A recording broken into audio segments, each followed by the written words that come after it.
something etched out in their lives from the time they're young. I want to do this, I want to do that, I want to do this, but life gets in the way, and they tend to forget about it. Then, when they don't achieve what they need to achieve in life, they're robbing themselves. But what happens a lot of times that they, I guess they become poisonous to the people around them that are trying to achieve something. They'll say, well, you really can't do that. It's a pipe dream. You can't do it. I remember me being, involved in finance as well. When I was younger, people told me, hey, you can't be a broker. You can't go do this. You can't go do that. I was walking around with holes in my shoes. Right. But you know something? I got through it. I made it. But you have to want it to do it. Right. For it to happen, and you've done that. It don't matter how bad you want something. I mean, I had somebody just come up to me last week, and he's a gentleman about my age, and he works in finance too, just by chance at J.P. Morgan, and he wants to compete. And he says, Jack, I want to compete. I want you to help me. So, of course, I always try to help anybody. Anybody that knows me knows that.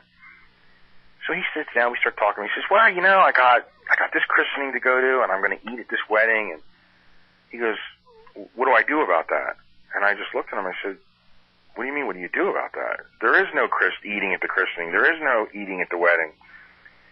And my wife, I'm married, my wife Debbie is sitting next to me, and she said, looks at him and goes, and this gentleman, Carmine, looks at my wife and says, what is he talking about? And she says, you don't understand. When Jack decides to do something, that's the end of it. There is nothing, he forgets about everything else. That's it. It's called tunnel vision. Yeah. And I said to him, you can't, if you're going to sit there and think about all the reasons, all the problems you're going to have competing, all the things that are going to get in the way, well, you're not ready to compete. Right. And I got up and walked away from him because he's not ready. When you're ready, you got to commit to it, and you've got to go for what you want. And that's the difference between winners and losers. That's the difference between, it's like I have on my Facebook status today. Going that extra round, as Rocky always said, going that extra round when all you want to do is quit, that's what makes all the difference in your life. Oh, well, without a doubt, it's that intestinal fortitude that comes to a head when you are like you're climbing that mountain and your legs are shaking, you can't go another step, and you start going that other step. You start, even like when you powerlifting or bodybuilding, and you're squatting, and the lactic acid starts building up in your legs, and you're squatting, you're like, well, I can't do another. Then all of a sudden you do that next one, then you're popping out 3 more. It's I love Rocky. And my wife laughs at me because I watch Rocky movies all the time. And the reason why I love Rocky is because he never gives up. Right. He never, ever gives up. I love the character. I identify with the character. He's from Philadelphia, much like me. But he never gives up. No matter what happens, the guy never gives up. He keeps coming back for more. He keeps trying. Even in the movies, like in Rocky 3 where he loses, he doesn't give up. He wants to, but then he finds himself and he says, you know what? This is where I need to be. This is what I need to get to, and this is where I'm going. And he does get there with the help of his friends, of course. But no matter what, he keeps going. Keeps his head, keeps moving forward. He keeps fighting, and he keeps going, and he'll take the punches, he'll take the hits, and he kept going. But if you have that view in life like you do, and you're taking the blows and you're pushing yourself forward, there's no way you can fail because you're not allowing yourself to fail. When you allow there is yourself, no failure. It's just opportunities and movement. You end up going one direction, and opportunity sends you in another direction. I got laid off from a job one time and thought, oh my God, what am I going to do? And I remember my mom saying, what do you mean, what are you going to do? You're going to do whatever you want to do, just like you always done. So figure out what you want to do and go do it.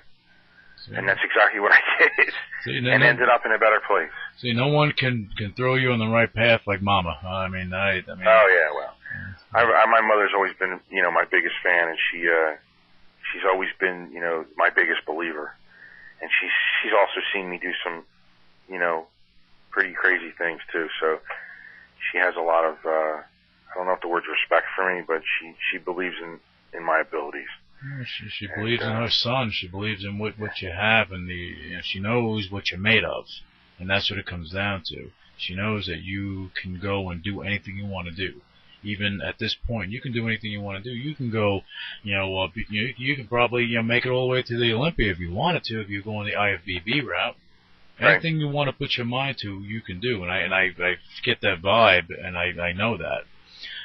Same thing with your business, everything else. You know, you're doing the skiing thing, and we're going to talk about that if we can. Just revisit that for a second, because I want to. Would love to. I want to know a little bit more about that. But even with that, you're going to take that to where you want to take it to, and it all comes down to the want.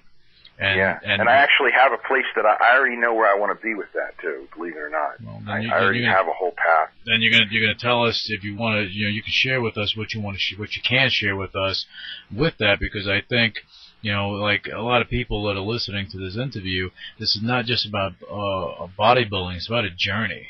Okay, right. It's about a journey of a young right. kid, you know, a young, you know, heavy kid wanting to get himself into shape and building up and going, having different chapters in your life. Okay, exactly. Closing the chapter, moving forward, closing the chapter, moving forward, accomplishing things as you're going along. And if you think about it, the only time that you actually think about everything as a whole is, let's say, you know, we're having an interview like this, or if somebody's asking you a whole bunch of questions, but normally you don't think about everything you accomplish. You think about what you need to accomplish, what you want to accomplish. Right. And that's exactly. great. So let's talk about the skiing a little bit, and tell me more about that stuff. I think that's. Well, you've never seen anything until you've seen a 250, 260-pound guy coming down the slope at 50 miles an hour. That's always an interesting sight for people to get. It's very confusing for them.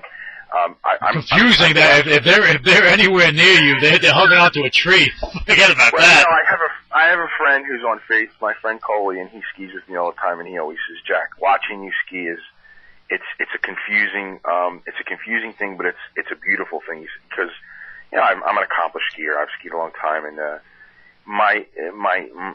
I'm lucky because I'm very agile at my size. I'm able to duck a basketball from a standing position. I have a very high vertical jump. Oh, wow. And I'm quite agile for my size. I don't know why, I just am. Just an athletic person.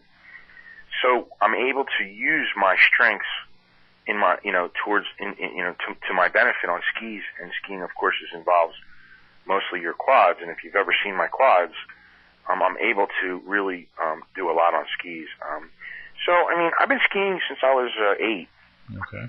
And I have a passion for it, not so much about competing against other people, because there are plenty of people who are better than me.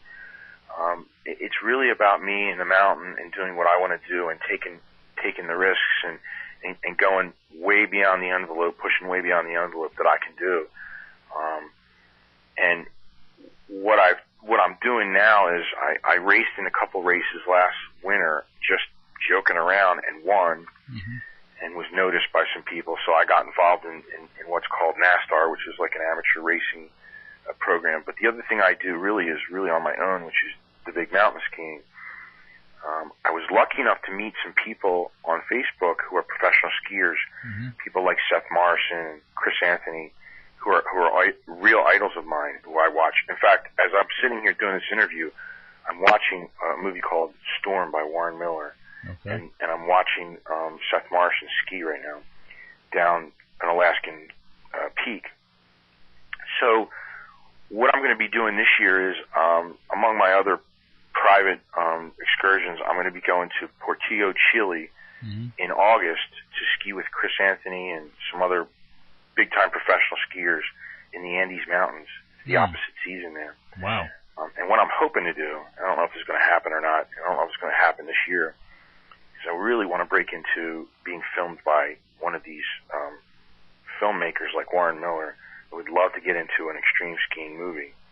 Most of these people who are going to be there are in these movies, and usually Warren Miller himself starts his filming in Portillo in August at that camp. It's called a Steep and Deep camp. So that's kind of my goal for this year.